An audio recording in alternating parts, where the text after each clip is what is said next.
রমজান মাসে ফজরের নামাজ পড়ে এসে ঘুম দেই। আপনার যদি রাতে ঘুম না পুরে আবার দিনে ডিউটি থাকে, ঘুম একটু যদি যাওয়াই লাগে, তো ফজরের পর পর ঘুমাবেন না। আলহামদুলিল্লাহ, আমাদের বাসায় আমরা এটার প্র্যাকটিসটা প্রতি বছর খুব হার্ডলি করার চেষ্টা করি। ফজরের পর পর কোনো ঘুম নেই, ফজরের পর একটু কোরআন তেলাওয়াত করেন।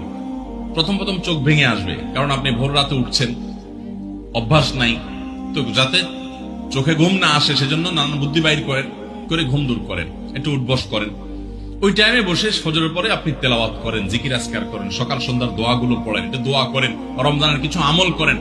এশাকের নামাজের ওয়াক্ত হয়ে গেছে, 2 রাকাত নামাজ পড়ে এরপর আপনি পারলে দরকার হলে শুয়ে যান, কিন্তু ফজরের পর পর শুয়ে যাবেন না। এটা একটা ভুল, কারণ নবী করিম সাল্লাল্লাহু আলাইহি সাল্লাম সকালের এই সময়টার জন্য দোয়া করেছেন, আল্লাহুম্মা বারিক লি উম্মতি ফি বুকুরিহা, আল্লাহ আমার উম্মত জন্য সকালের সময়টাতে বরকত দান করুন। আর ওই সময় আপনি ঘুমায় থাকছেন। তো রমজান মাসে আমরা এটা একটা ভুল করি, এটা আমরা করব না যথাসম্ভব।